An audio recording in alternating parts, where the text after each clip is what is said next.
Yeah. Big O, we told you we ain't playing no games, man. It's just surely probably Pablo, Culture, Lord Productions. Good morning, South Florida. This is the Big O Show. You're tuned into the Big O Show. This is the Big O Show. This is the Big O Show. Judge, you tuned in to the hottest sports radio show with Orlando, a.k.a. the Big O. He covers all the South Florida teams, from the Dolphins to the Heat, well, you know what I mean. Monday to Friday, Probably Pablo in the Big O Show. O's on the radio, the top's where we gonna go. Miami, that's the way we roll. Locked on the morning show, Big O. No one has a similar show. Talk sports, talk plays, talk live and direct, because nobody do it better than Big O in the set. From sunrise, listen live, it's the best of the best. He's got the fans, got the heat, he's the best of the best. Big O, the only talking sports with a style. Break it a morning, it's Big O-N. Thank you for tuning in, keeping you glued in. Stay tuned, because right here's where the rumors in. Same place, because right here some of them begin. Simply call and just state your opinion. Real talk, sports talks, the Big O Show. Yeah, you love it, yeah, you like it, call him and let him know. Culture, Probably Pablo, you know, now introducing the man of the hour. Big O, a.k.a. Orlando Alzugaray. Yeah. All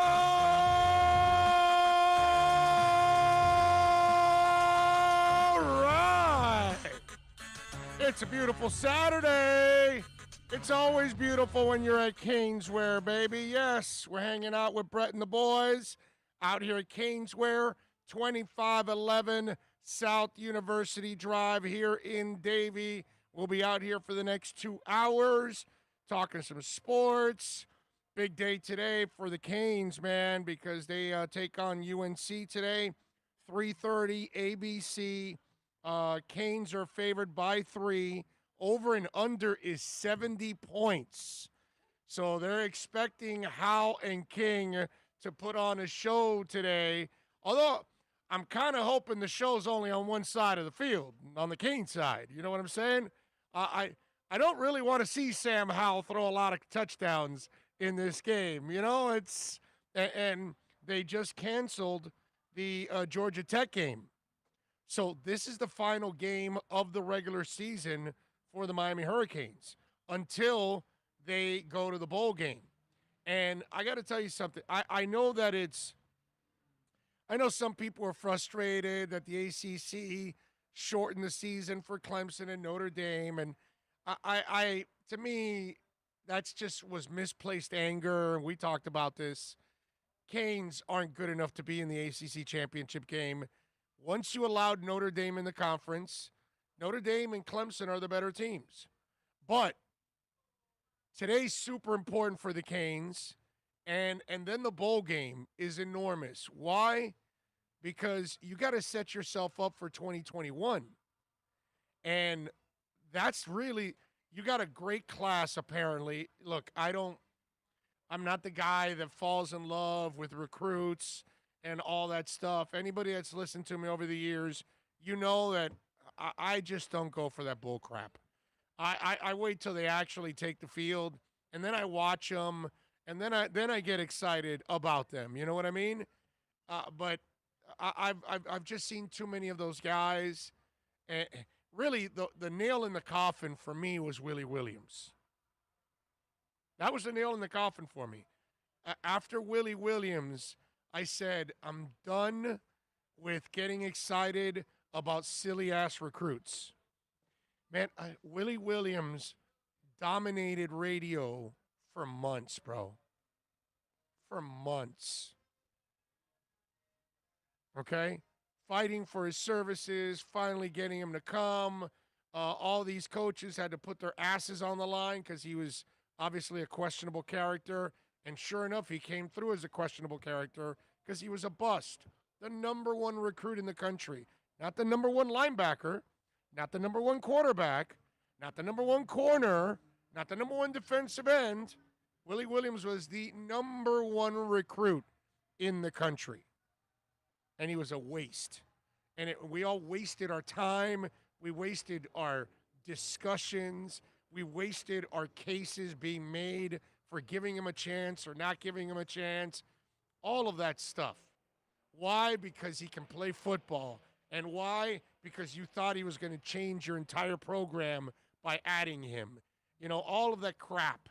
And so I don't get excited about it, but supposedly they've got a good class, right? Well, how do you want to keep that class? By beating North Carolina today and by winning in that bowl game, whoever you end up playing. You know, we see there are already some schools that are opting not to play bowl games, and they're like, you know, we're done with the season.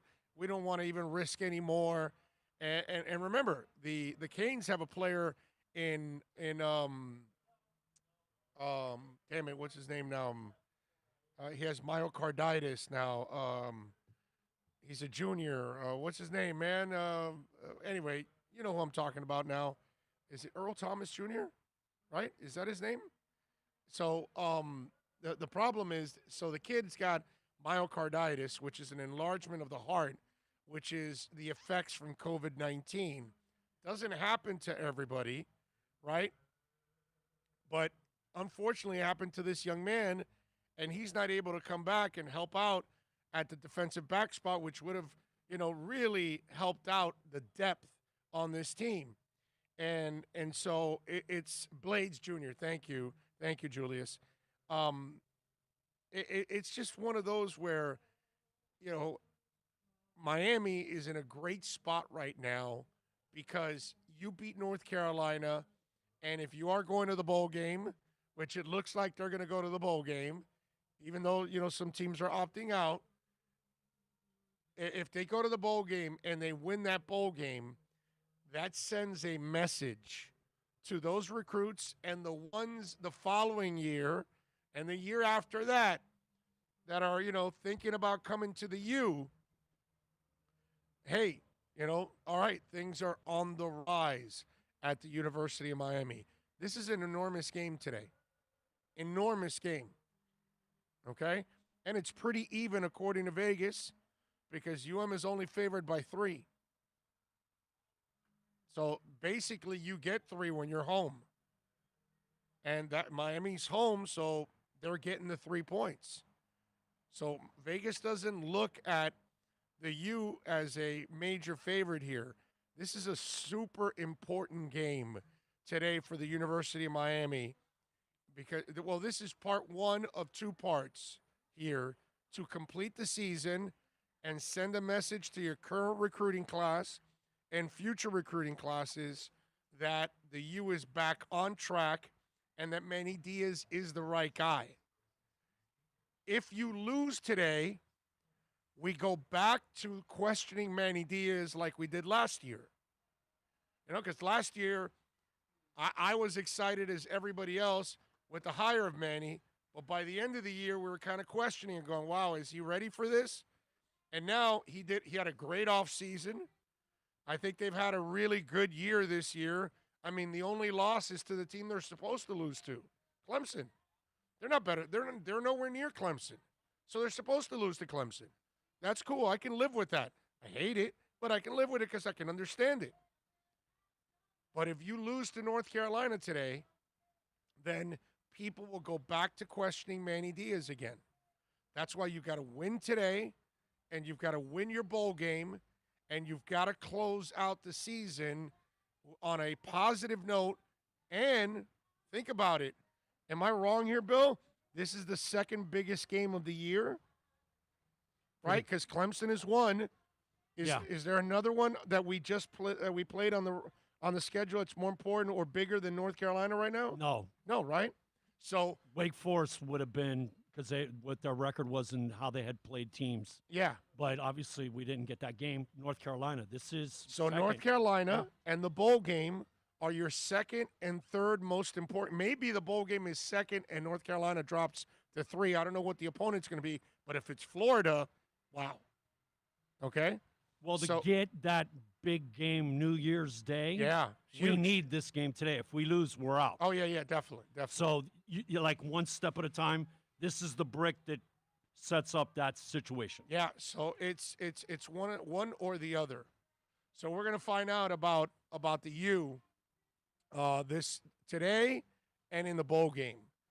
But, man, things can be really sweet if you win North Carolina and you win the bowl game, because that really sends a message that you fixed your problems in the offseason, they translated to the season, and you had the results. And we can all live with the one loss being Clemson. It sucks, but we can live with it because we understand, most of us that are, logical. You have your blind-ass fans that think they're better than every other team on the planet. I'm just, they exist, I'm saying. Happens to all of us. But I just think that you win these two games, it's pure heaven for the Hurricanes, because now you're headed into a great direction, which gives you a chance to get the best possible recruits so you can get to the point where we all want to get to. Because it's funny, they're having a good season, but it's not the kind of season that we all hope for. We still want them to be even better than what they are right now. But you know that they've got to take steps in order to get there. These next two steps, today against North Carolina and that bowl game, is what we're going to find out if UM is ready to take that next step to getting closer to the Clemsons and the Alabamas of the world. That's going to take another couple recruiting classes, but you'll never get there if you don't win these games here. So today, extremely important on getting a victory and sending a message to the Canes Nation, sending a message to recruits, your recruiting class coming in, your future recruits, that, hey, we're back and we're headed in the right direction. The thing that's crazy is today builds an ACC championship in a couple years. Right. Because like you said, and of course, to win a national championship, you have to first win what we've never done. Our basketball team has, but never won the ACC. It starts like winning today. It builds that bridge.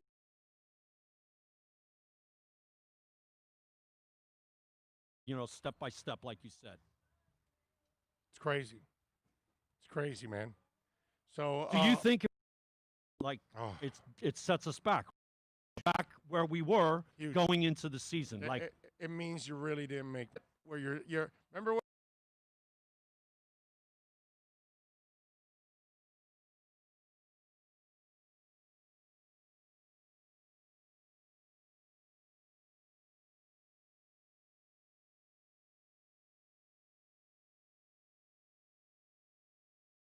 Rut where you don't those kind of teams on a consistent basis or lose to them. No, you got to separate yourself. You got to beat the North Carolinas of the world on a consistent basis. You got to prove, like Clemson proves every year, that the entire ACC is not at their level. That's what they prove every single year. Yeah, there's a struggle here or there. A Syracuse will surprise you. That's college football. That's going to happen. Okay? But overall, Clemson proves that nobody in the conference can hang with them every year now. Miami's got to get to that point.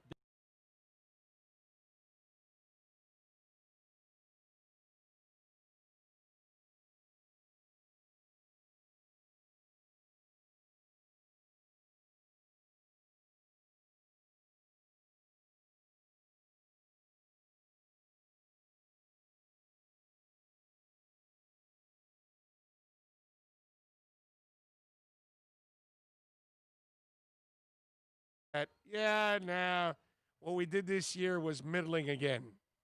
And that's not what you want to be. You got to start to separate yourself from this pack and get closer to the upper echelon, which is the Clemsons and the Alabamas. But you lose to North Carolina, now you end up with and then that really sets you back because that's the kind of bowl game that fans don't get excited about. That's the problem. You beat North Carolina, you're in a New Year's Day bowl. You may not be in the championship, may not be in the playoffs. That's fine. But if you're in a New Year's Eve bowl game or New Year's Day bowl game and you're playing the Gators, that's a hell of an accomplishment. And if you can beat this Gators team, then all of a sudden you're really taking the steps forward that everybody wants you to see and wants you to accomplish. So, I mean, There's a huge difference between playing in December yeah, and playing in January. I just can't. Monster. I can't say enough about how important this game is today for them. It's enormous. So it's big. And we're at Caneswear. So come on by Caneswear, get yourself a shirt, get yourself a hat, jersey. They got all kinds of items for sale too. Come on out here and see Brett, and that way when you go back home and you're watching the game, you're as you can see behind me this place is heaven. You're going to love it. They got great Inter Miami gear, Miami Heat, Miami Marlins, Florida Panthers, Miami Dolphins. So come on out here to Caneswear, man. You can get all kinds of things. You're going to be amazed at how many different things they have here with the U logo. That's what's going to blow you away here when you come out to Caneswear. I mean, really, it's just awesome. It's like I say, I only want one of everything. That's all. It's a great place to get in trouble. And that's all I can say. It's just heaven in Davie. So come on out, 2511 South University Drive here in Davie. We'll be out here for a couple of hours having some fun. We appreciate all of you out there. Let's see what we got on the roll call. Julius 305 is first in. Anthony Manzano is in. GP Trap Hewitt is in. Draco is in. New York City Sports says, good morning, Big O. So allegedly your guy Manish Mehta from the New York Daily News was fired for harassing and stalking the Jets GM's son. Manish also allegedly created a fake Adam Gase Twitter account. So let's see. Manish Mehta's curious contention and controversial tenure covering the Jets for the Daily News ended a day after the paper pulled him off the Jets beat. He's now been fired by the publication, according to the Washington Post. Ben Strauss. Mehta, by the way, has become infamous during the past couple of years for erroneous reporting, unusual behavior, and unethical practices on the job. His tactics in using fellow Daily News reporters to get quotes and ask questions during Zoom calls with Jets after the team pulled his credentials appeared to be ultimately to fire him. Yet Strauss's report uncovers a pattern of confrontational, aggressive interactions with other media covering the Jets. In addition to threatening players and team officials for not giving him information, Jenny Ventris of Sports Illustrated and the MMQB told Strauss about Mehta becoming unhinged after she asked him not to barge in a one-on-one interview she was conducting with a Jets player. Afterward, in a hallway outside the media room, Mehta screamed at her, according to multiple people who were there, cursing repeatedly, F you, F you, F you. The tirade lasted several minutes, the people said, and two other writers had to calm Mehta down. Kimberly Martin, another alum from the Jets beat, who had an unpleasant experience with Mehta, to share. Charles McDonald now for the win with the Daily News, revealing that Mehta would take quotes and observations that he didn't gather to use in his articles without proper attribution, to have McDonald ask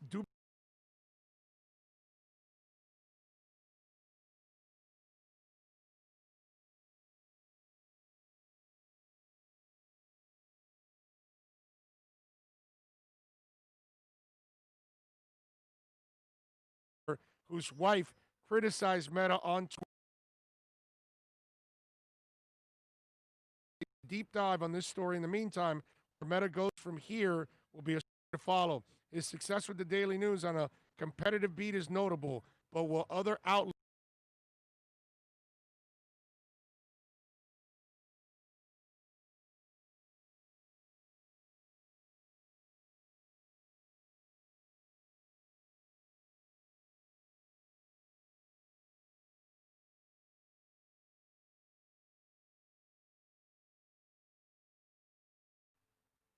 This is a crazy story. They make it sound like he's playing the part of paparazzi. Yeah, that's kind of what it looks like.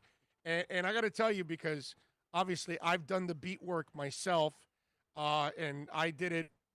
I did it probably a lot more insightful than most electronic media members ever have in this town, because most electronic media members just go and get sound and come back. I actually broke a lot of stories when I was on the beat with the Dolphins, I did some Marlins and some Heat and Fusion, and I broke stories in other sports too, actually. But obviously, football was my number one. But when I was covering, I never got to that extreme.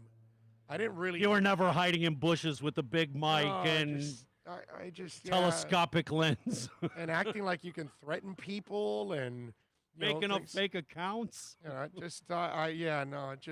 mean, well, my time was when I was there was no social media, so it's a whole different. It was a different ball game, but still, it was just that just was never my. Never go to that. I didn't need to. You know what I mean? That wasn't what I would do. I never really reported on personal stuff anyways because I don't care about that. I reported on trades, if you got benched, if you're starting, if you're going to get fired, if you're going to get hired, the football stuff. That's kind of what I didn't care about the guy cheating on his wife or the guy that, whatever, had a personal issue or the personal life paparazzi nonsense. Yeah, no, that stuff. I just didn't get into. You just stayed with the meat of the game. Yeah. X's and O's, strategy, stuff like that. That's more than enough, actually. So that's what it should be. That's what it should be about. Talked about the other stuff is like fluff, man. What's the substance? The game. Right. Are you winning? Are you losing? What's going on? Yeah. Plus, I'm not a tabloid reporter. Right. You know what I mean? So You think TMZ's reaching out to Manish right now? Could be. For me, I mean, anybody that's listened to this show, I'm more of a hardcore sports guy than anything else. So it's hardcore sports and music, I guess. That's about it. That's kind of what I like. But I've never been into, and then making it personal too. Just kind of crazy that way, But we'll see. We'll see if he can bounce back from this. And right now, the worst part about all of this, remember, ladies and gentlemen, that hopefully Manish will be able to bounce back from this. I've never had any issues with Manish. I've known him for many years, and he's always been really cool with me. So I can't complain personally about Manish whatsoever. But remember this: newspapers are dying. There's less and less of them every single day. There's also smaller budgets for all these newspapers every single day. Every single day, pretty much, newspapers are releasing employees. Okay? The entire business is dying. The reduction today, you can't get, my folks don't get the paper delivered. Right. It's only electronic. Online, that's it. That's it. Saturday, that's it. Yeah. I will say this. I was surprised. Do you know that every day the comics are in color now, not just Sundays? Oh, I don't know. When was the time you picked up? I don't pick up an the old paper school anymore. paper, right? No, I don't buy the Years, paper anymore. correct?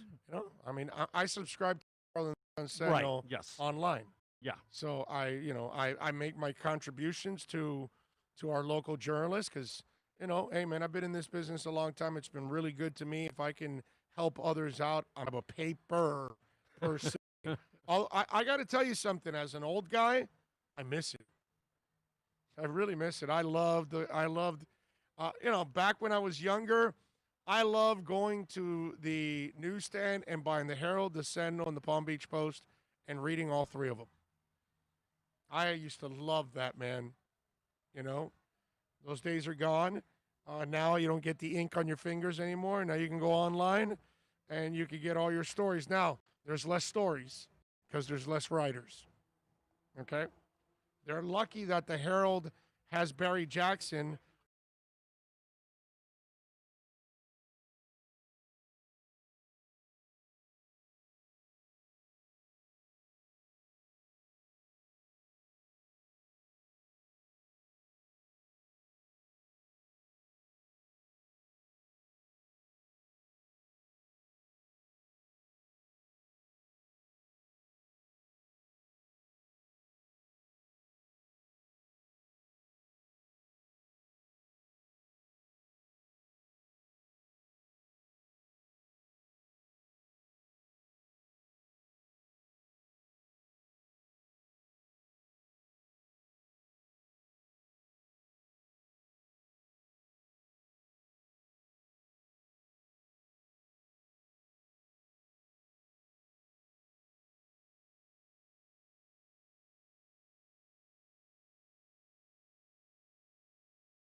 back in the day.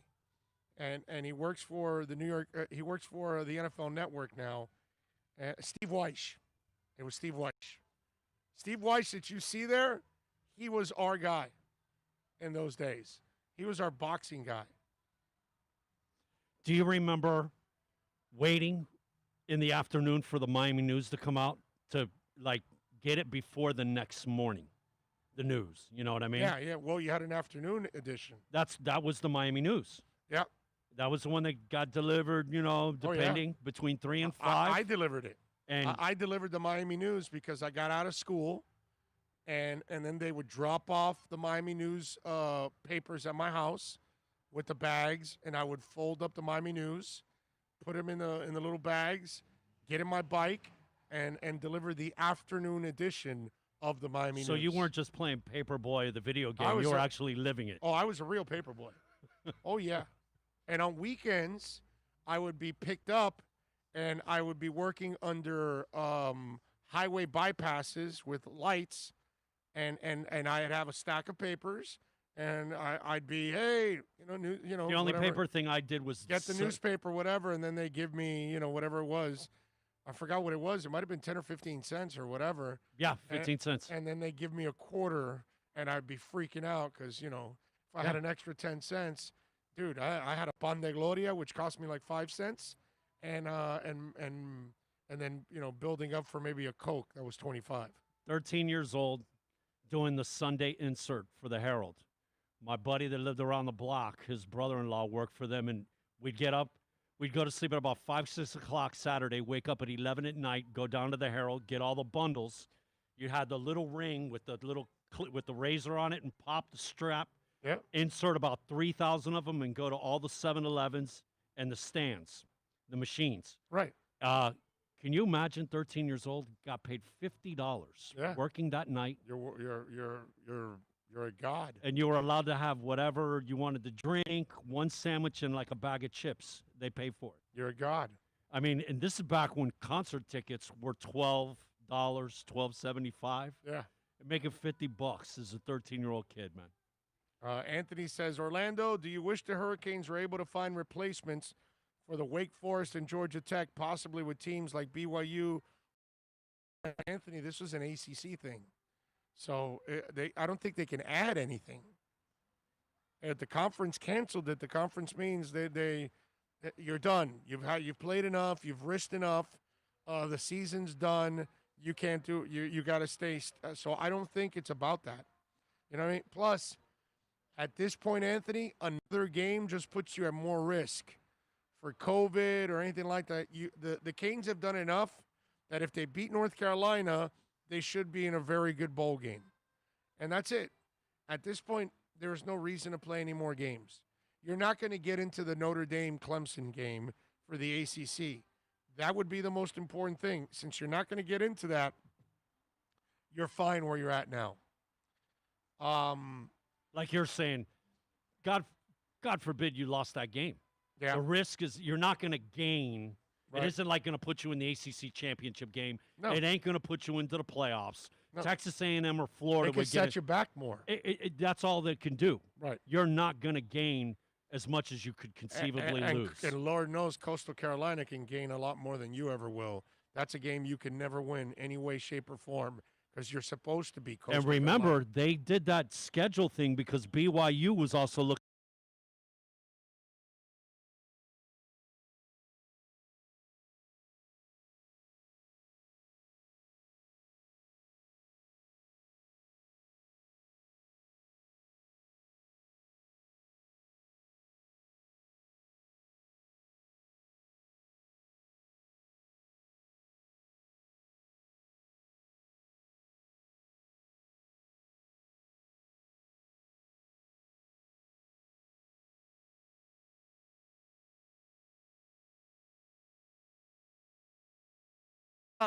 That's right. I didn't realize.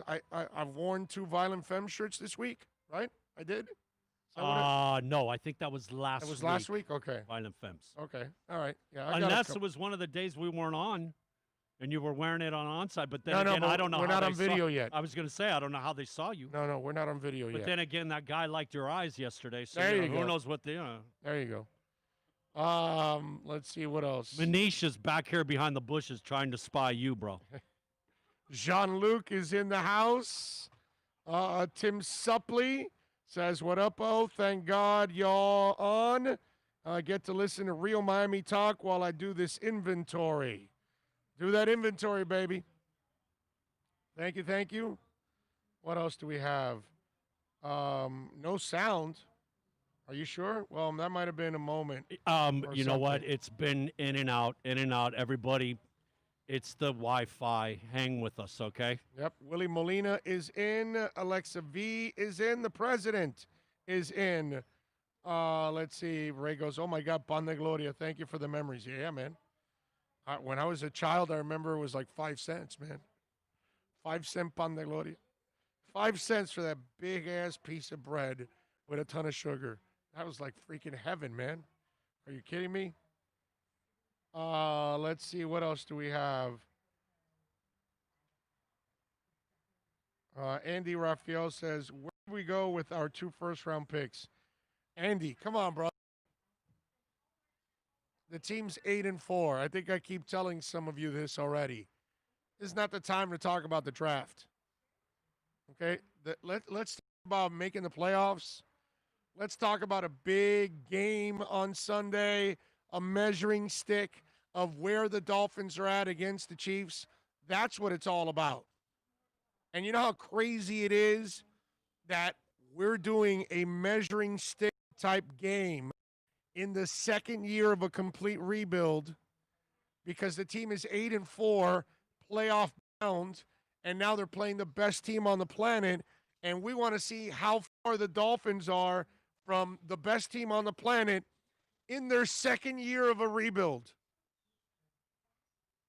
So the storylines, which I keep harping for writers, for fans, there's so many great storylines.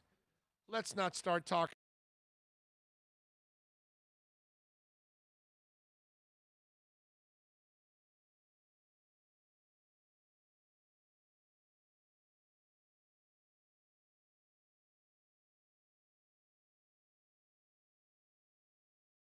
Just to find out where they're at against the Chiefs. That's what you got to do, man. You know, forget about that. We'll have plenty of time to talk about the draft. Okay? We're going to go to Cleveland. That, you know, with the vaccine and everything, that the numbers are plummeting, you know, by that time. So we're going to go out there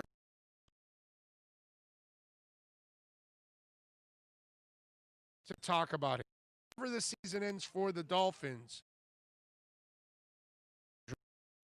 and I know 20 years, we talk draft by October, so I get it. So a guy like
at this point to speculate, it's a waste of time.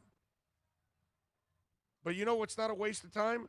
Talking about the moment, talking about Kansas City, and that secondary of Miami against Mahomes and company, talking about the Patriots game coming up, talking about the Raiders game coming up, talking about, the Bills game coming up, because it's going to be a lot of fun. Dolphins have a chance to get into the playoffs. So that's the beauty. Got to live in the moment right now. We haven't had a moment like this in decades, because this wasn't 2016. This isn't 2008. This isn't 2001. Those teams made the playoffs, but those teams weren't building on anything. It was just a fluke year that they won enough to get in, and then they got spanked and sent home. What you're building now is a sustainable product. What you're building now is the kind of Dolphins team that can now go to consecutive years of playoffs.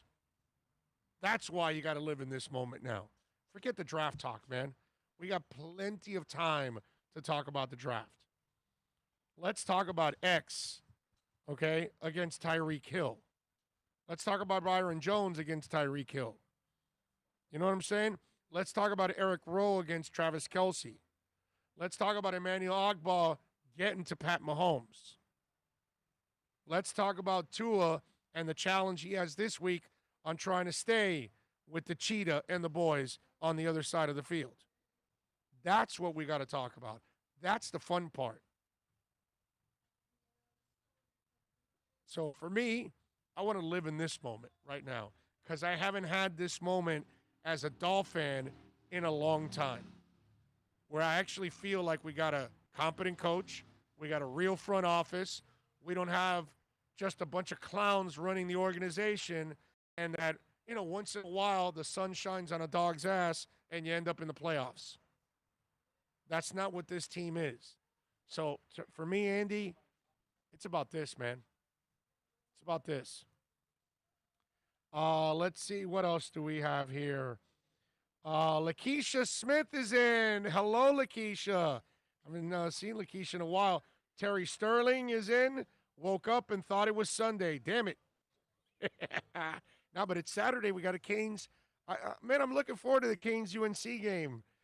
There's so much on the line. I can wait for Sunday, Julia says, Orlando, you're right. Crossroads for Manny Diaz today. Big time. Big time. Let's see. The city of Miami flag symbol with the for Miami and everything in it. That's why I got to get it silk screened after work. All right, Willie, do it. Oh, who would you rather face in a New Year's win against Carolina today? The media is projecting if we get a New Year's against Texas A&M, or would you rather go against Florida? Well, I'd rather beat Florida. I mean, listen, we can beat the Gators, Notre Dame. You know what I'm saying? And I know it won't be easy because pretty good. The trash kid can play. Texas A&M is actually pretty good too. So either one would be one hell of a challenge right now for this University football team. Either one, you can beat them in a bowl game, would be a really nice win for them. But nothing's better than beating Florida or Notre Dame, dude. So I'm not the kind of guy that wants to play a team or a lesser team, or play a team because they're missing their quarterback and it's easier. If they play Florida, that's fantastic. You got to take a step forward and get better in the process, right? Well, if you can go beat Florida, then all of a sudden now you've taken a major step, and the ripple effects recruiting-wise would be enormous. So you give me a choice, I want to play Florida, because if Miami can beat Florida, that's a hell of a message you send. Let's be honest, though. The previous 2 seasons, they've been the class of the state. This is the 3rd year. Florida is the benchmark. If you can beat them head-to-head, man, like you said, that goes so far in Well, wait a minute. Didn't Central National Championship a couple years ago? I mean, self-declared, right? 13, 14. Oh, no. They won. You and your billboard. Florida and Central Florida self-declared themselves? Sorry. Come on, what's wrong with you? Sorry. You're not giving them the credit that they gave themselves. What's wrong with you, Bill? Need to wake up. Brian Jock actually says Brian Jock. I don't know. Anyway, sound is cutting in and out. Says it might be the internet. It's yeah.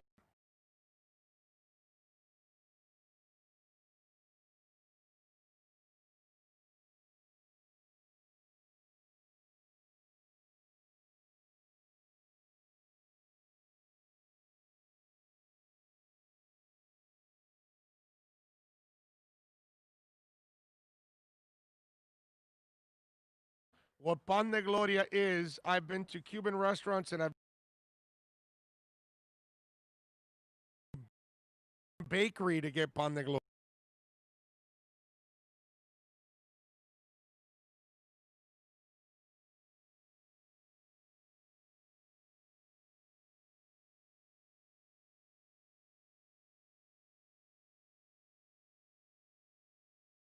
Sugar, like a glaze and some sugar pieces are on it. I mean, it's the kind of thing that makes a child go past the supersonic speed. Put it that way. They eat that bread full of sugar. It's delicious. But then you got a kid full of sugar. It's dangerous. So just saying. But yeah, it's I haven't had a pan de gloria I'm 54. Maybe the last time I ate a pan de gloria, I might have been 12, 13. Oh, wow. You know? So I haven't eaten one in So this is like one of those candies that you get a certain age and you never go there again. You only talk about it. You know, that's the perfect description to it. That's the perfect description to it. As a kid, you'll eat pan de gloria like it's going out of style. Once you become an adult, you're like, it's a little too much. Could you acquire one of these at a Vicky's Bakery? Would that be something Vicky's would do? Yeah, Vicky's Bakery should have pan de gloria, of course. All right. Yeah. If you don't have pan de gloria, then I don't think you're officially a real Latin bakery. A bunch of our listeners want to relive their childhood and are on their way. They could. They could. Bread of glory. Glory roll, Adrian Gonzalez says. So it's a dessert sandwich, not a regular. It's not a sandwich. It's just a bread. It's like garlic bread. That's all. It's garlic bread, but instead of garlic, it's a bunch of sugar. And it's way bigger. It's like this size. It's ginormous. Every sugar company. And it's about that thick. Every sugar company in the world is disappointed. It's a sugar sandwich, Yep. Have a bite. Only John Rouse comes to an event. Mr. Rouse is in the house. He brought his own rocking chair. He didn't bring a chair. He brought a rocking chair.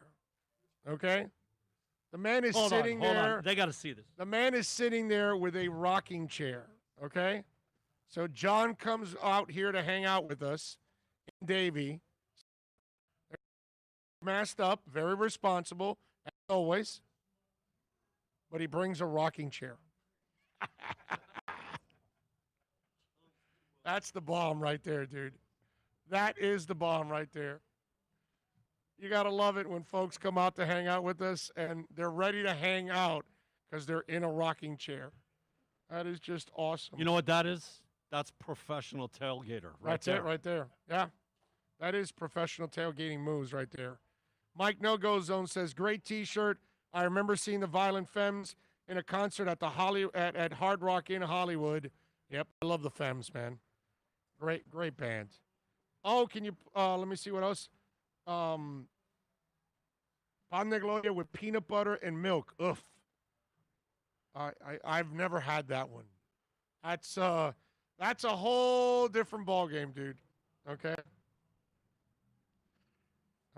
He says, nice setup there, Big O. Yes, thank you. We are blessed, my brother. We are blessed to have this setup and be out here with you all having some fun. You can also reach out on the text line, too, at 786-322-1105, whether you're listening, podcasting, all that good stuff. Let's see what we got here. How do the Chiefs respond if they lose to Finns and my Saints next week? awakening of the bear or mentally screwed for the playoffs, James in the DR? James, problem is the Chiefs already had their loss. They already had like the flip up. Okay? And I hate to describe it this way because it's gonna kind of feel that, we're not supposed to win tomorrow, you know what I'm saying? But I almost feel like they are the team that right now they're kind of coasting, and rarely do they have to turn it up because they're so much better than everybody else right now. And if Miami wins tomorrow, like I told you, it had to be because the secondary played the greatest game of the season for them. And they came up with an impeccable performance. But I don't think it'll rattle the Chiefs, even if they lose. Because they got a guy that is quarterbacking that is just fearless of every moment. And he's a leader, not just emotionally, but also professionally out there on the field. He's a guy that motivates you because he makes things happen. And every part of the field is open to Pat Mahomes. So I don't think that mental thing can play with them like it could play with Cleveland, because Cleveland's never had the success. So if Cleveland has some brutal losses down the stretch, it could play with their minds and their psyche. I don't think Kansas City is the team that you're going to play with their psyche even if they have some slip-ups. I think they'll stay focused and they'll have their eye on the prize because that's who they are. That's who they've always been, under Andy right now in this group here. It almost looks like when they got to step up, man, they just flick a switch and away they go. Yeah. And it's, here, we're down. What do we got to do? Right before the half, there's only a minute and a half. Got to get some points. No, not 3. It's 7. Right. And then what's going to happen? It just, you know what, man? That playoff game that Tennessee had them.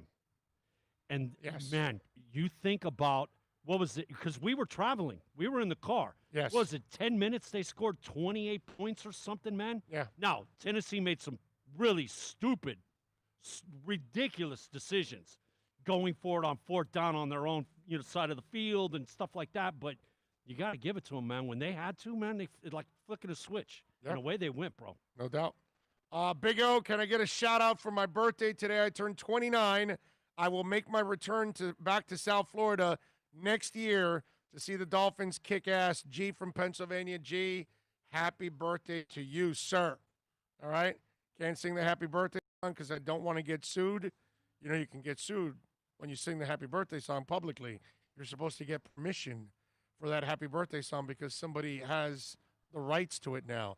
It's kind of like the whole Michael Buffer thing. You cannot do let's get ready to all that stuff. You can't do it. You got to ask Michael Buffer for permission because he has got legally that stuff down pat. It's his. He owns it. It's crazy stuff. Happy birthday. Happy birthday. May it's your birthday. Here. It's your birthday. May you turn 29 for the next 30 years. Don't age just for the next 30 years. Don't hit 30. Just hope your body.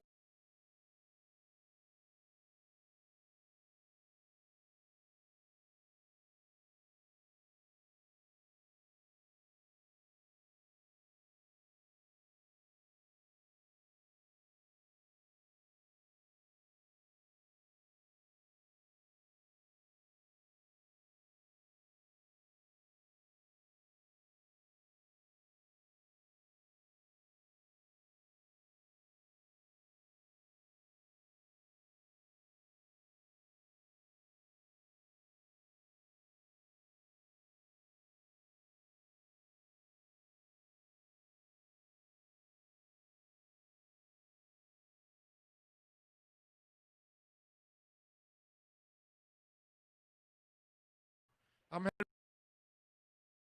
age 55. But I'm going to age 55 Stay Zach. next Stay year. Zach Thomas, man. Stay Zach. Yeah, I want Zach. Zach. I want to go down and like Jakeem. Really young, dude. Yeah, I'm about to embark on 53. I would like to stay at Ray Lewis. Yeah. Stay 52 right here, locked in. Oh, man. Tell you, it's crazy stuff. All right, 786 322 1105. If you want to get in on the text line, that's 786 322 1105. If you want to get in on the text line, you can also reach out to us on Twitter. That's at Big O Show, as always. Appreciate it. That chair looks super comfortable, doesn't it, man? Oh, his chair, yes. He just, Yes. you know what I'm thinking? It almost like, you know how when you go on the front porch? This guy looks like he's on the front porch. Basically. About that. Appreciate all of you out there, as always. Hey, don't forget, Onside Radio has got weekend programming. We just now Red Car Radio from 11 to some soccer programming there. Hockey show. Chirping the Cats Radio, it's called, with David Dwork. It's on from 10 to 11, and if you're a wrestling fan, we've got also the Squared Circle Digest with Sean Stanley, 9 to 10. And right now, on Onside Radio from noon to 2. So we're giving you all kinds of programming. On Monday, Brett Rotberg and Andy Corge are starting from 6 to 8 p.m. They're taking over Manny Navarro's slot. Manny is, unfortunately, he's going to stay with us as an insider for our station. But, unfortunately, Manny, the Athletic, needed him for the Heat Beat. And he's on from 6 to 8 p.m. So what do you think happens now? So he's got more on his plate now covering the Canes, and now he's got to cover the Heat. And the Heat do a lot of their work between 6 and 8 p.m., so it's become a little bit of a mission. So we're going to think of something down the line for Manny, but he's still going to stay with the station as an insider. So he still will be a part of the station, and then we will grow by adding Brett Romberg at 6 o'clock in the evenings right after Kalen Kyle and Inside Football. So we're excited about Romberg and Corge coming in and joining us for the show. So we're looking forward to that. That'll be a lot of fun. 6 o'clock on Monday, you can catch Brett Romberg and Andy Corge do their thing on Onside Radio every single day. I like that. What else do we have here? Willie says, okay, out of craziness and cardiac outlook, I'll say it will go to OT tomorrow. Well, and you go to OT tomorrow with the Chiefs, I'll be really happy with that. I just don't expect them to win. I'm not going to be freaked out if they won. I'll be super happy. Miami's got a shot. Only be cappuccinos, another heart attack dessert, sopping in a pool of sugar. It's almost as good as fried butter. Oh, Adrian, let people have a little fun. If they want to enjoy a pan de gloria, let them enjoy a damn pan de gloria. You know what I mean? GP Trap, by the way, says, happy birthday, G, from Pennsylvania. So there you go, G. You're getting some love on the YouTube chat board, which is always a beautiful thing. Sugar and butter, man.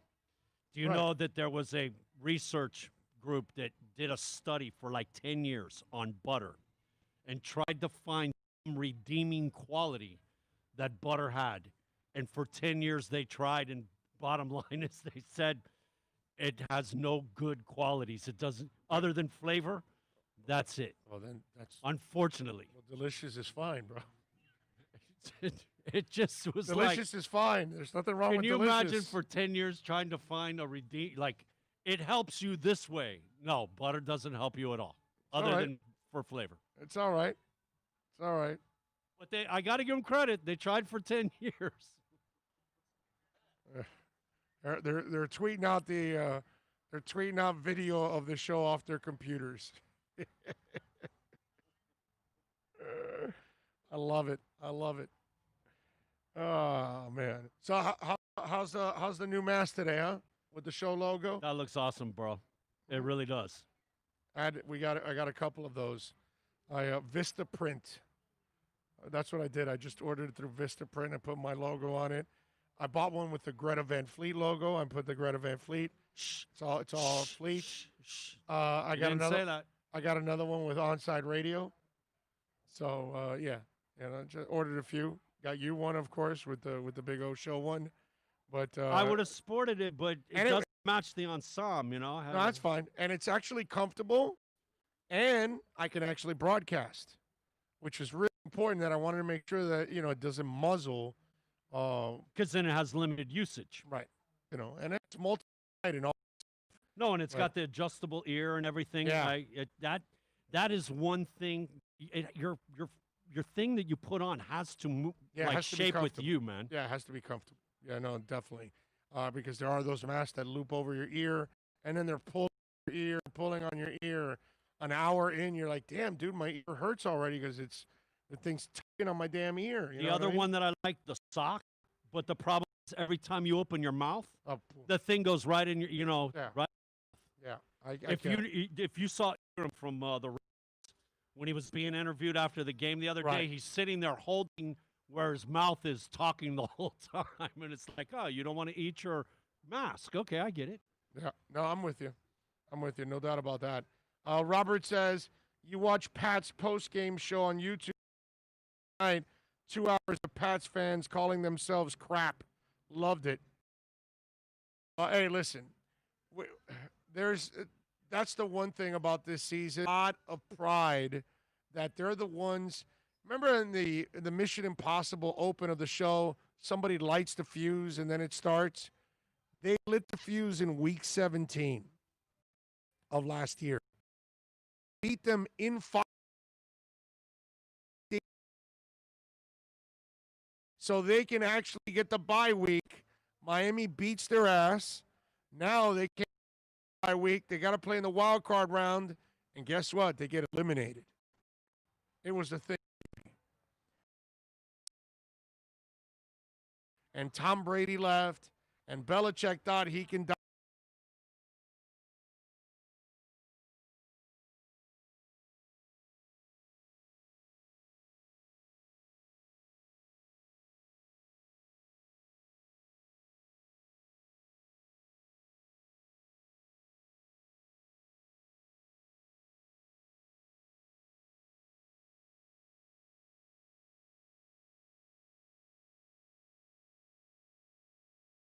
But it is so satisfying to watch the demise of the Patriots. And I just am praying that it gets worse and worse and worse for Belichick from here on out. Because that would be even more satisfying. Okay? That he's just got to leave the sport already because, you know how sometimes it happens that, like, the moment passes you, your window passes you, and then all of a sudden you're not the same coach, team, ever, and the results aren't the same anymore. And it's happened throughout time to all kinds of coaches, from Chuck Noll to Tom Landry to Don Shula. I'm just hoping that that's what we're going to see here with Belichick. That now, from here on out, it's frustrations, it's failure, it's not getting in the playoffs, it's fiddling under 500 or barely at 500, just so there's a humbling period to all of this, because they've made it look so easy, and they've made it look so, let's put it this way, they've made it look so difficult for everybody else, right? Because we're all sitting there screaming, going, well, Patriots keep winning, how come you guys can't? You know what I mean?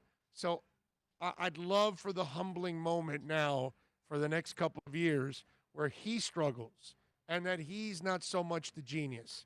Because this year is a great example of it. And I'll get Cam and I'll make him a quarterback. But the Cam addition was to overcome the failures of what he already had planned. Stidham and Brian Hoyer. And he realized that he wasn't going to cut the mustard with those two guys, so he went to Cam. So really, he failed once already this offseason, and now he fails again with Cam Newton. And then we can add a third one by trading for Isaiah Ford and then cutting him. It's another one. I want to see how long you got to think about this. Which do you take greater joy in? Oh, for Gase or the demise of the Pats? Demise of the Pats. Because we've been waiting so long for it.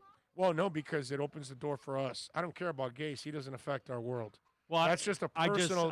That's just a personal thing that I just want to see him. That's just lose a cherry lose. on top. Yeah, the substance is the Pats going down. Because he's going to get fired anyways, and Bill's not going to get fired. So, this guy Kraft will leave him in there for several years while he's sucking, because he's got no choice. Because he can't. Well, he's got to make his own departure, right? Call his own shot. Exactly, but if he fails for the next 2 or 3 years, they're not firing him. But that's what I love. He's got to sit there and stew in his mediocrity. So it's awesome.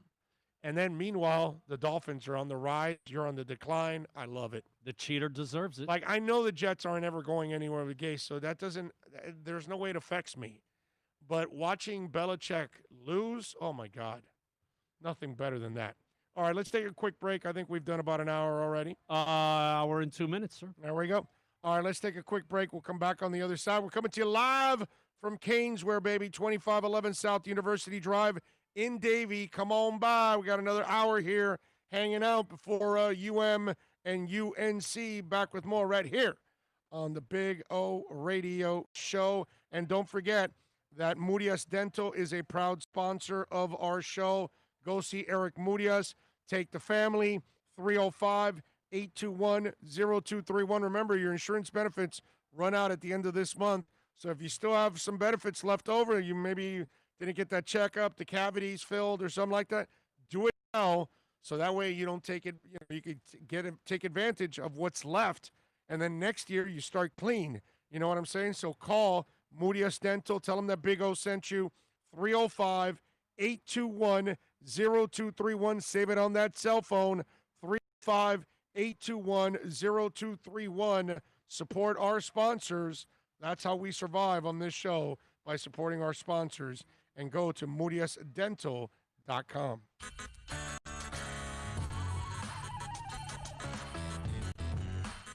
America's premium sport compact sedan is at Acura of Pembroke Pines, and this is how we do it. 2020 ILX, $199 a month, $199. And Acura of Pembroke Pines, the #1 volume Acura dealer. Hey, it's Big O. For all of your family dental needs, please reach out to Moody S Dental. I've known Eric for a while, a big fan of our show. Call him at 305-821-0231. Whether it's you or your kids that need some dental help, whether it's implants, Invisaligns, they are the experts. Or if you're just looking to fill a cavity or clean your teeth, or maybe even get a crown, you are going to love the professionalism, the family-like atmosphere. And of course, when you talk about being clean, that's what it's all about in today's society. You are going to go to an extremely clean place. Go to MoodySdental.com, go to the website, follow them on Facebook, Instagram, and Twitter at Moody S Dental. Tell them that Big O sent you. 305-821-0231, or go to Moody S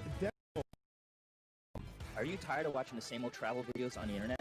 Then check out MikeNoGoZones.com, a travel documentary in various. I go to the places that the media tells you to fear, where no one else dares to go. Baltimore, Opelika, South Side of Chicago, and more. Go to MikeNoGoZones.com. Hey, it's Big O. For all of your CBD, THC, or hookah needs, you got to get on down to VSS West Pines at 12397 Pembroke Road. Yes, they have got legal THC. You've got to check it out. And they've got, of course, when it comes to CBD, flower, tinctures, edibles, for all kinds of reasons, whether it's pain, stress, anxiety, you name it. And don't forget, when you mention my name, you'll get 20% off. Tell the boys out there that I told you to get on down to VSS West Pines, 12397 Pembroke Road. Call them 954-3367. Legal THC, CBD, all of your hookah needs. You go to VSS West Pines.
back, baby. We back.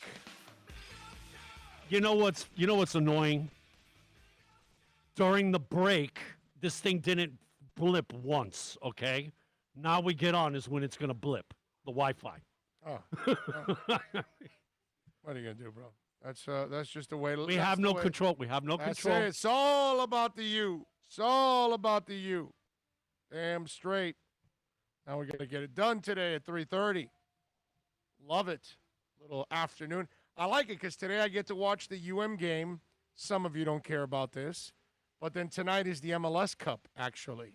So that I'm looking forward to. Also, Seattle, man. They're going for another MLS title. That's crazy, man. It would be like 3 in the last 4 or 5 years or 4 in the last 5 years or something. I mean, it's just a dynasty, dude. It's amazing. So I'm looking forward to that because I want to see it, see where how far our inter-squad is from doing something like that, which would be really, really nice. You see what the rain did? What's that? Cool everything down or knock the I was just going to say, like, it deflated it? Married in an axe murderer. We have a pipe. Your mic went to crap or something? We have a pipe. It's probably my headphones that I can't. There we go. We have a pipe that is down. We have an ibis that's down. Yes. Ibis is down. Down goes ibis. Down goes ibis. Unacceptable. Canes, by the way, are favored by 3 today. Over and under is 70. UNC's plus 130. UM is minus 155. This is a game that I'm not touching.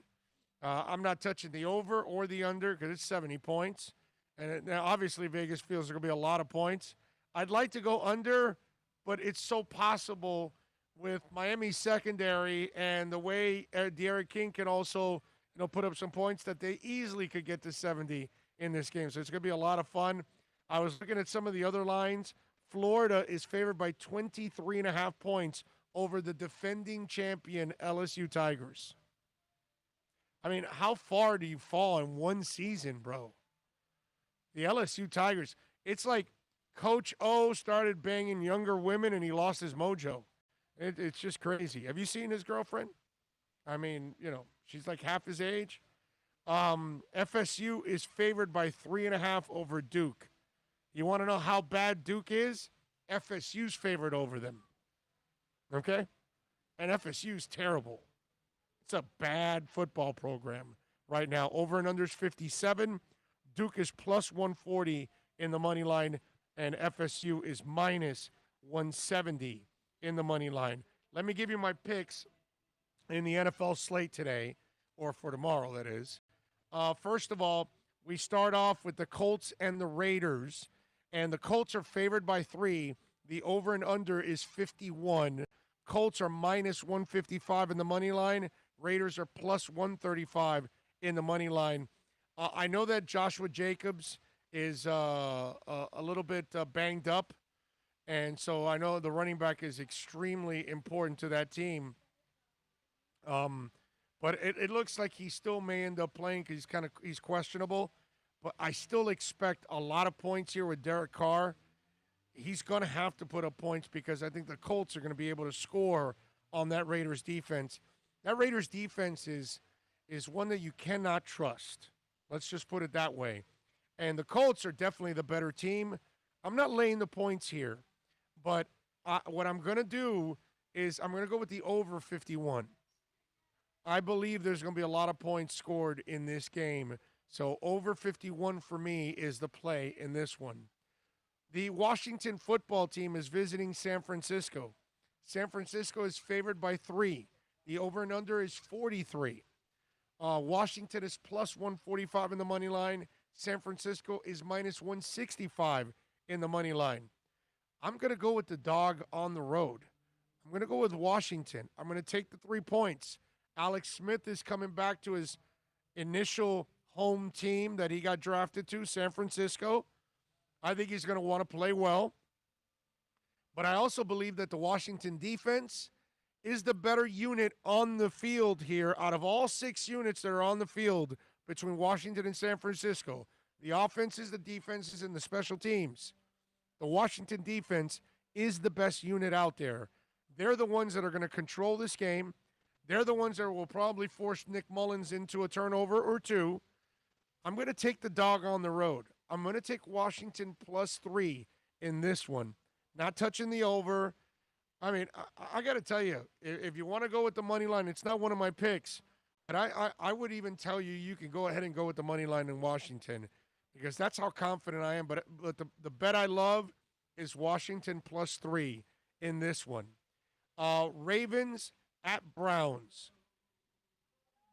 This is a rabbit hole that I go down and I get in trouble every single time. And that's believing in the Browns.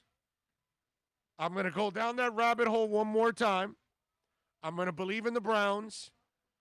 I really believe that they're a different team now. And Mike Tomlin has the Coach of the Year wrapped up. Kevin Stefanski and Brian Flores are the two other guys that need to be considered for Coach of the Year. 4 games left, so we'll see what happens in the next 4 games. Right now, I got Mike Tomlin as the lead horse, and Stefanski and Flores are right there behind him. Okay? They're neck and neck, and they're like maybe half a horse length behind Tomlin. So we'll find out what happens in the next 4 games. But Stefanski, if they would give him the Coach of the Year honors, I would not argue about it. Just like Flores or Tomlin. So Stefanski, I think, has done a marvelous job in Cleveland because it's the same team from last year. But he clearly changed the culture. They are a different team. Now, they have failed every time they go up against the big boys. Here's the problem.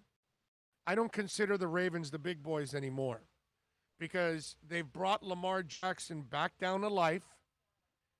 They've figured out that he's not a passer, so they're making things way more difficult for Lamar to actually get his job done, and I think Cleveland will continue to do that. I'm going to take the Browns +2.5 here. I'm going down that rabbit hole. Ravens are favored by 2.5. The over and under is 47. I don't know. Offensively, I don't know how much I can trust here, but I think the Browns will do enough to win this game over the Ravens. And I think the Browns will do enough to cause problems for Lamar Jackson, like everybody else is causing problems for Lamar Jackson now as a passer. Ravens, by the way, are -135 on the money line, and the Browns are +115. The Browns are home, and they're a dog. I'm going to take the home dog +2.5. So my 3 picks are over 51 Colts Raiders, Washington +3 versus San Francisco, and I'll take the Browns +2.5 against the Ravens. So I'm taking 2 dogs, and I'm taking the over this week. We are 30-29 against the number, so we're 1 game above 500. We were 4-1 last week against the spread. Let's see if we can start to turn it up here and pick up the pace a little bit more and get way over 500, which would be awesome. Robert says, you watch post game? Let's see. No, I got that already for you. What is it? Devonta Smith will look beautiful in throwback aqua. There you go. There you go. Drew Boo right there chiming in. He wants that. And John Rouse was telling us in during the break that he wants Devonta Smith as his receiver for the Miami Dolphins. And you're right. I mean, he would be a nice fit for what Tua, and he's exactly what Tua needs. Tua needs a guy that can stretch the defense and get behind defenses and cause some issues. You know what I'm hoping tomorrow? That if Jakeem Grant can get behind the defense, please don't drop the ball. Okay? I mean, last week, that changed. The 2 plays that changed that entire half was him dropping that ball and allowing the receiver for Cincinnati with a bad angle to get a 72-yard touchdown. That's the only reason it made the first half interesting. If not, it's a 20-0 game at halftime, and we're not even worried anymore, which you didn't have to worry in the second half because they kind of separated themselves in the second half, and there was really no doubt. But there was only a little bit of doubt last week in the first half from 2 plays. That's it. If the corner takes the right angle and tackles the guy and he gets his 5 or 10 yards, they never score their 7.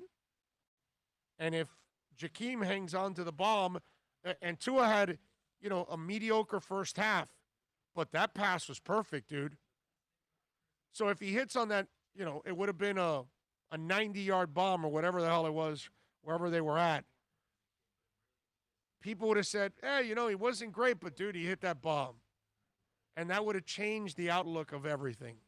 And tomorrow, let me tell you, against Kansas City, I have fun a little bit with Jakeem Grant that he's got to catch the ball again in those moments, but you can't screw up against that team.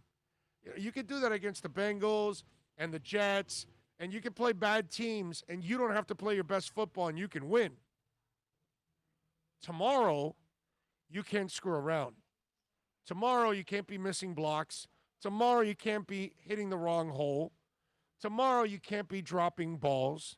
Tomorrow, you can't be throwing any interceptions. Tomorrow, you can't be slacking off on defense. Tomorrow, you got to be on your game on special teams. I mean, they've got to come up with a perfect performance. I have no doubt in my mind that their coaching staff is going to come up with a terrific game plan. Offensively, defensively, special teams, I think they'll be fine. It's up to the players to really execute to a T tomorrow. They need to be exceptional tomorrow. And then we can sit there, John and I were just talking about this. It's kind of, there are different scenarios, okay? And the way I look at it is, I'm not going to be surprised if they win the game. I'm talking about the Dolphins. I'm not going to be surprised if they happen to lose the game. But believe it or not, I will be a little surprised if they get routed. And I definitely will be in shock if Miami routes them. Beat them is one thing. I'm going to say, hey, man, Miami's got a great secondary and a hell of a defense.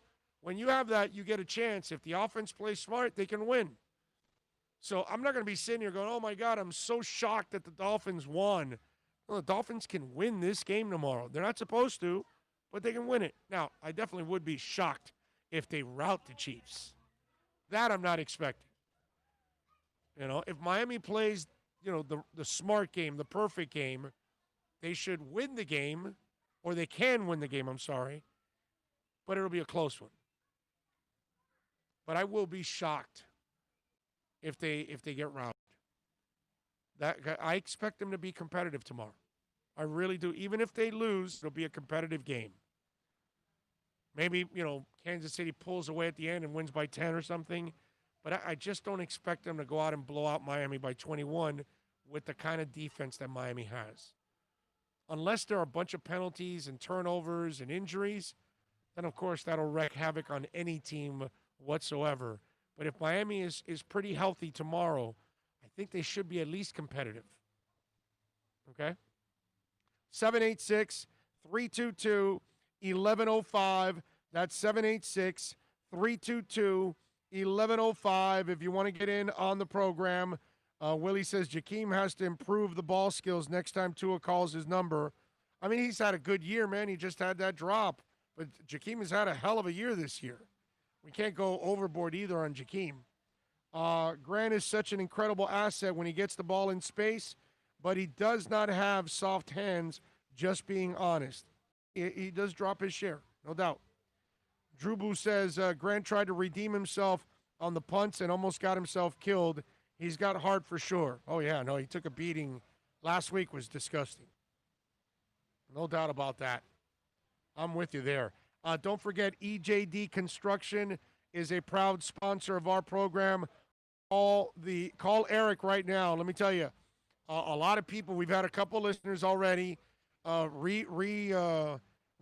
renovate. Yeah, actually refurbish, renovate, expand their homes. They've kind of done that. One of our listeners did some renovating. Another one actually added an addition to the home. I think he added a man cave. Actually, he didn't have a man cave, and he added a man cave because he was hanging out more at home because we all are hanging out more at home. Tonight, I'm not going out. Here's my job. Here's where I went out. Hung out with Bill to do a show and John and all the great people out here at Caneswear, and then I go home. Watch the UM game, watch the MLS. I'm not going anywhere. So you want a great man cave. You're going to be home a lot. You want to improve the kitchen. Maybe you want to hang out in the backyard more. Call EJD Construction. Call Eric. You can call him right now. Call him later on in the afternoon. Call him tomorrow, anytime you want. 305-433-4843. You can go to the website, ejdconstruction.com.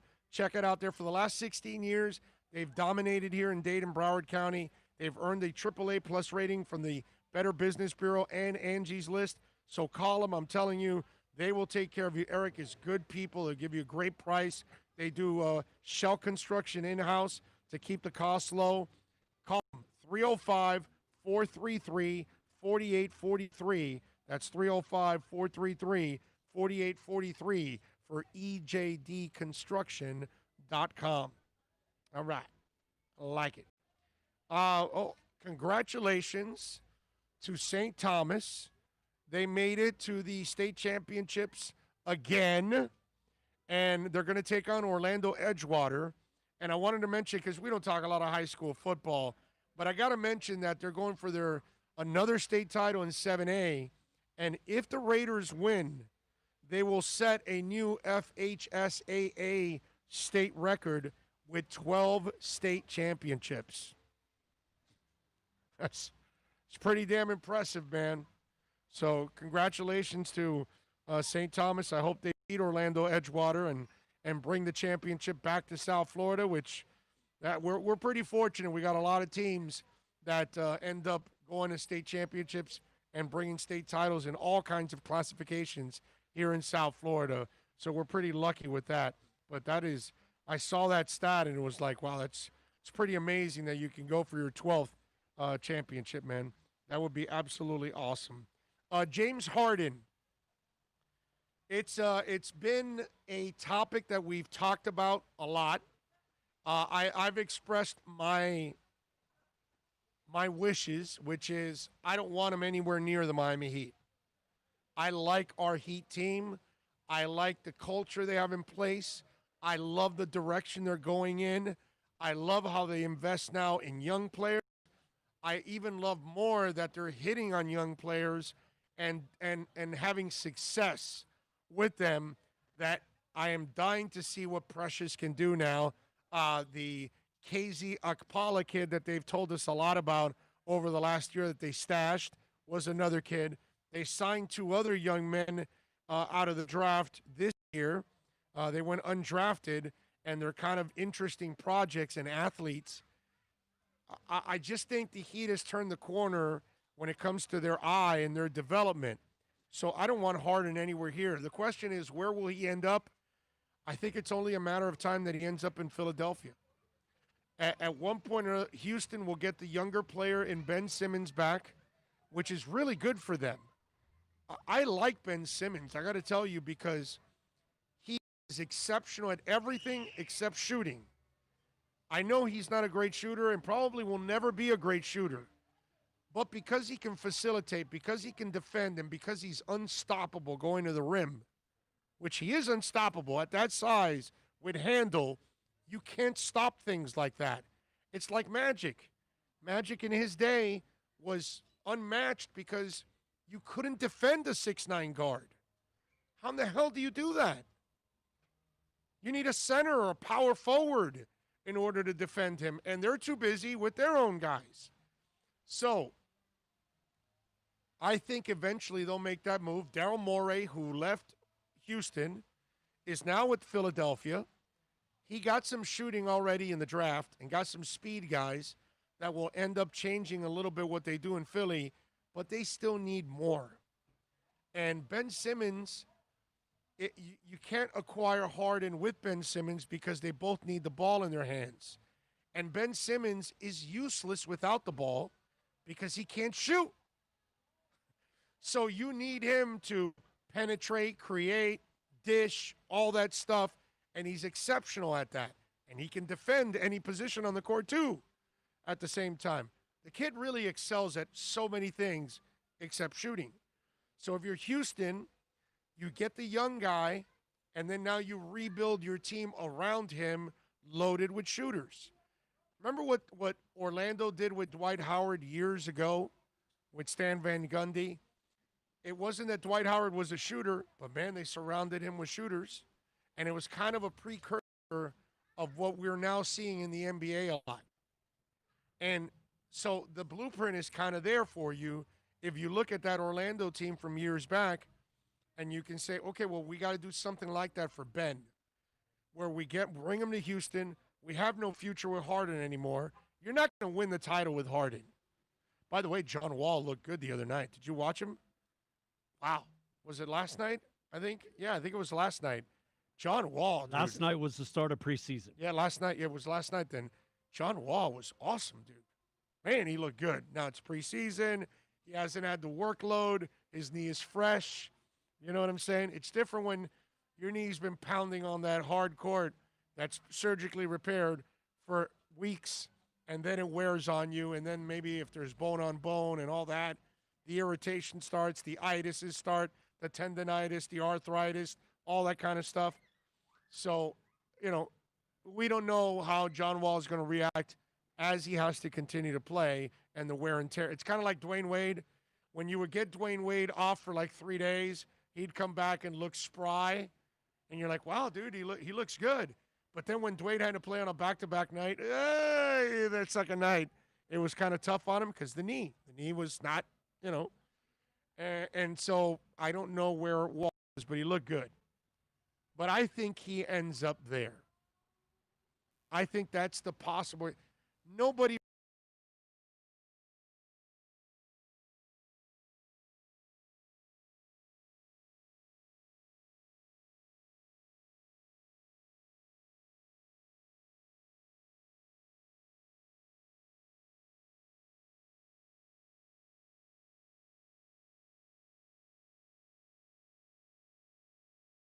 trading that has no future. And you're not winning a title. And if everybody else are shooters around Houston, you surround them around Ben, it's a perfect fit. Before, and then that way you can have that inside-outside game with Harden and Embiid. So, I mean, for me, that's kind of the way it's going to work out, okay? Some of you out there, by the way, I know that you might be joining the show or whatever. When you see the sound go out, it's not us, it's the internet. And so the internet sometimes is on, and then sometimes it goes and it starts searching and, buffering, as they say. And so the sound goes off, and then it eventually comes back. So just to give you, because a lot of you out there are like, oh, it's off, and then it's back on. We have no control over it, okay? It's the internet. We can't do anything about it. It is what it is. John's over here pressing a button that's eliminating the video, messing with everybody. There you go. John is screwing everybody. That's what it's all about. That damn John Rouse. He's screwing Sitting everybody. in that rocking chair. That's right. Snickering and laughing. That's it. That's Johnny. Johnny's having some fun. 786-322-1105. That's 786-322-1105. If you want to get in on the text line, if you got any questions, you can send them in on the YouTube chat board, on the Super Chat. We love you, however it is that you connect with us. We thank you for downloading the show, as always, and supporting us. And I'm sorry that things have gone a little off kilter for this show because of everything that I'm doing with Onside. It's kind of affected what I'm doing here, and I'm trying to maintain this, but I know that I can't maintain it on a consistent hour like I have in the past. But again, those of you that were looking for us at 11 a.m., we're still on at 11 a.m., but we're at Onside Radio. So go to onsideradio.com. Better yet, download the MyTuner Radio app, and then you can search Onside Radio there, lock it in, and we're on every day from 11 a.m. to 2 p.m., so we do 3 hours there every single day at Onside Radio. So please catch us there. Plus, all the shows we have there, too, which I think we're giving you the best local sports talk right now in South Florida. I don't think anybody even comes close to what we're doing in sports talk. The other thing I was gonna tell you about. Did you see the Wayne Gretzky card, Bill? Yes, I did.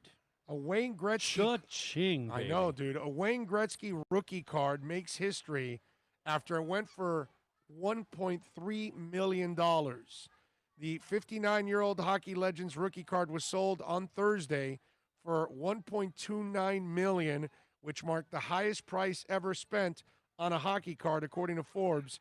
The sale also made it the first hockey card to ever go over the $1 million. The 79-80 Peachy rookie card, in which Gretzky can be seen wearing his Edmonton Oilers uniform, received a gem mint 10 score, meaning it's virtually in perfect condition, according to Heritage Auctions. Gretzky's the all-time greatest. Chris Ivory of Heritage Auctions said in a statement to Yahoo Sports, this is his rookie card, and then to add onto it, it's a Peachy, which is the Canadian version and is highly sought after. So they got the pictures there of it. The same card, by the way, previously made history back in August of 2016 when it was sold for then a record $465,000. So in 4 years, that thing almost tripled, actually. It's crazy. Almost freaking tripled, man. How about that? A Wayne Gretzky card. That's part of the rich, like during the pandemic and stuff, they said they made like 33, 40%, all the billionaires. This is a perfect example. The rich getting richer, you know? You're right. How about this one, too? Okay? And sometimes you've got to say enough is enough. All right? Harrison Ford is doing a 5th Indiana Jones. 78 years old. Is it Indiana Jones on a walker? Seriously. Is it Indiana?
Here, think about this. The last Star Wars, right? No, the last Indiana Jones sucked. No, but listen. Did you watch the last Indiana Jones with those yes, skulls? Yes, I did. It was course. terrible. Yeah, I saw it once. Why would you do another one? Because people are going to go out and they're going to make money from it? But think about this. The last Star Wars, right? Yes. You saw how he could barely move. Right. Okay? When he's walking out on the catwalk. Yeah. He looked like he was in pain. Isn't he dead? Okay? Didn't they through his ass and he fell over? Easy. The hell's wrong? He's dead. Walking looked painful. Look, how is this guy going to crack a whip? There's a couple things. Yeah, but you can be old in Star Wars. But you can't be old as Indiana Jones.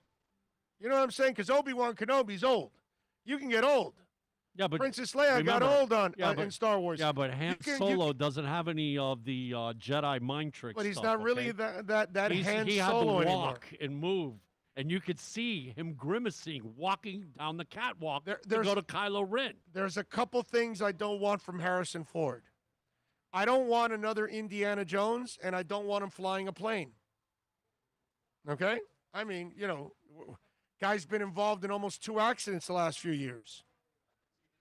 So no planes and no more Indiana Jones. I mean, John says, real deal. Han Solo, i.e., Indiana Jones, looking for the fountain of youth. okay. That's Yeah. Yeah, but find it's a more of a real deal biography. find a young one. I'll give you a Harrison Ford story. So I go with the wife and the daughter. We go for 9 days to Vegas and L.A. Dude, I remember you sent me the picture. Yeah, That was really cool. yeah. So we spent the first 4 days in Vegas. The next 5 we spent it in L.A.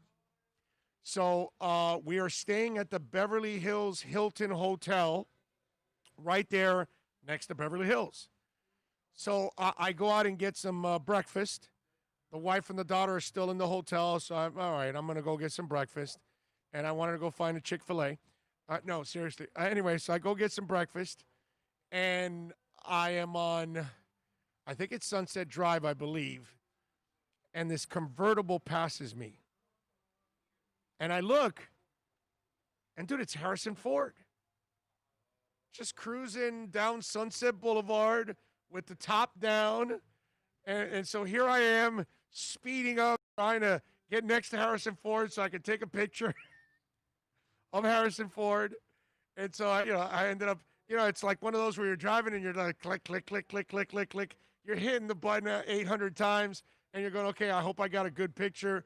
And I got a couple of different shots of Harrison Ford. Remembering This the is car. this is like maybe 8 or 9 Remembering years the ago. car he was driving, because you sent me the pic, I wanna- it looked like something that Indiana Jones Right. would have driven. Yeah, yeah, okay? it One of was- those little midgets. It was like a classic 19 30, 40. yeah, 30, 40s midget. car. Yeah. Like, yeah, it was like one of those, you knew he was driving 100,000 plus.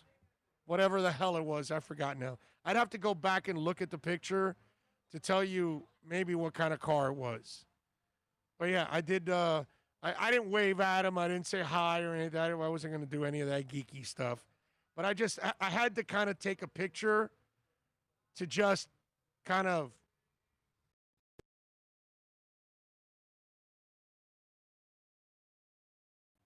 Call him Han Jones. Hey, Han Jones, what's up? Yes, yes, yes.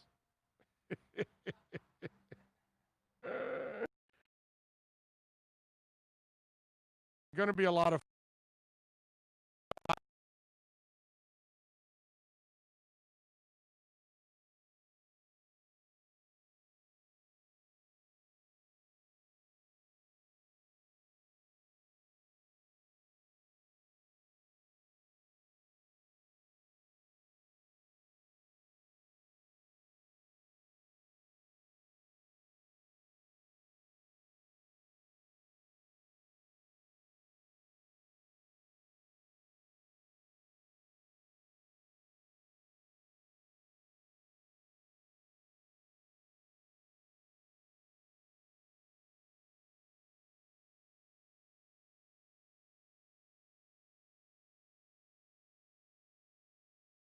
Terminators was one. I stopped on the Terminator, on the 3. The third one. That's it. I stopped. That was it. That's yeah. it.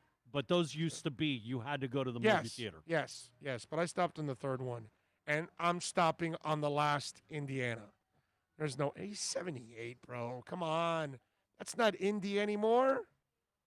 It's not the guy that I grew up with, doing all kinds of crazy stuff. I can't do that. By the way, they're going to create a Led Zeppelin pinball machine. The news comes of a teaser that's been uploaded on YouTube now by Stern Pinball. The clip begins with the sound of a concert crowd and is soon met with blinding spotlights. Thunderous applause erupts as the band's name is revealed, and a title card simply saying the release is rockin' soon. And no images of the pinball machine are shown. The video and no further details regarding what have been given, but Stern Pinball is the world's oldest. The company has made classic rock-themed machines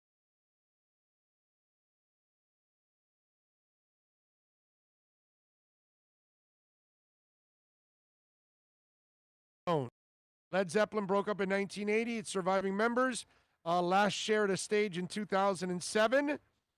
In October, Plant released Diggin' Deep Subterranea, career-spanning solo compilations album. The rocker also continues to produce new episodes of Digging Deep with Robert Plant, yada, yada, yada. Tell you all that stuff. But if you want to get a Led Zeppelin pinball machine, you got the opportunity right there. The media pawns. You saw that? So Kyrie Irving put a statement. He says, I've had enough of someone else's propaganda for truth. I'm for truth no matter who tells it. I'm for justice no matter who is for or against. I'm a human being first and foremost. And as such, I am for whoever and whatever benefits humanity as a whole. And that's a Malcolm X quote. Says, I pray we utilize the fine money for marginalizing the communities in need, especially seeing where our world is presently. I am here for peace, love, and greatness. So stop distracting me and my team and appreciate the art. We move on from here. I don't talk to pawns.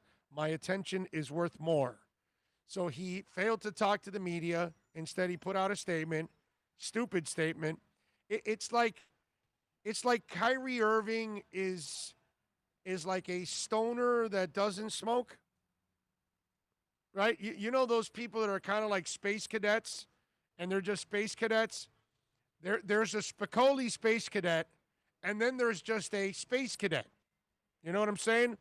I'm trying to think of the actor or actress nowadays that is like a space cadet. Like Latka Gravis's girlfriend on Taxi was a space cadet. Okay? I'm trying to think of who is the popular space cadet right now in pop culture. Who would that be? Trying to think of somebody. Can somebody give me a... See, that's the problem with references. To try to modernize every reference while you're doing a talk show is really difficult. Madonna for a while was a space cadet. I would never, ever, ever, ever consider Madonna space cadet. Some of the things she said Never, on Dave ever. Letterman, yeah, sorry, bro. No, Yeah, she's she came crazy, across- maybe. She's crazy. Courtney Love, space cadet. She's crazy. Oh, okay. She's crazy. Not space cadet. No, like harmless person. Like I told you, They have no ill remember, like intention. you remember Gravis's girlfriend in yes, Taxi? of course. That's a space cadet. You know, it's like a person that is, it's not. She's not playing with a full deck. Yeah, not playing with a full deck, but it's almost like a harmless way of playing with it. That's kind of what They're a not space even cadet aware is. of how clueless they are. Yeah. Madonna and Love are like crazy ass women. I'm trying to think of who's the modern day Aubrey Plaza. Who is that? You got me there, GP Trap. Justin Bieber. Who? Miley Cyrus? I don't know about her. No, she's wicked and demented and twisted and probably amazing in bed. Anyway, let me see. I'm trying to think of a modern day like space cadet. Man, who would it be? Well, maybe somebody will come up with it. But anyway, so for me, Kyrie Irving is like one of those dudes. All that. And this whole thing about, that he can speak to pawns, that's what he labeled the media, which is just ridiculous and insulting to the media and degrading and all of that. Media just doing their job. The problem is with Kyrie Irving is that he's also not completely stupid. He throws this statement out, and it's new we have nowadays in arguments and discussions. When they're cornered with your argument and you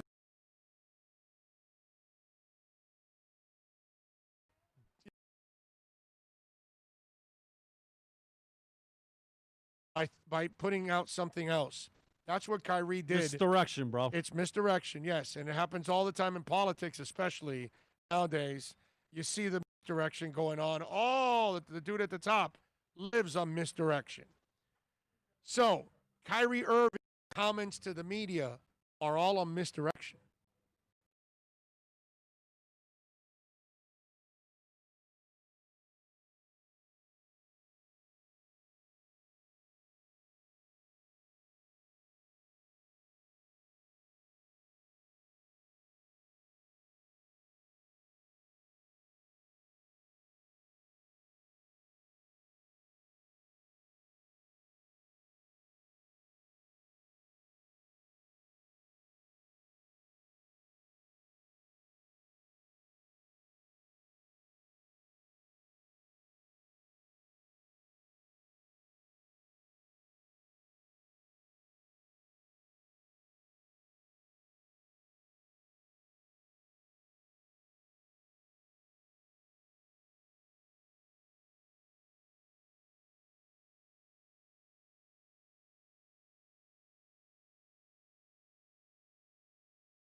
But actually, Bieber has the look. If you actually put all the leather on him and the hat and all that, it would actually kind of look like a young Indiana Jones type. But he can't act for crap, so I wouldn't use Bieber. Much better suggestion. Trying to think of somebody. There's got to be somebody out there that is young and that could play that role. Oh, your sound went. Yes, we know it goes out, bro. All right, I got that.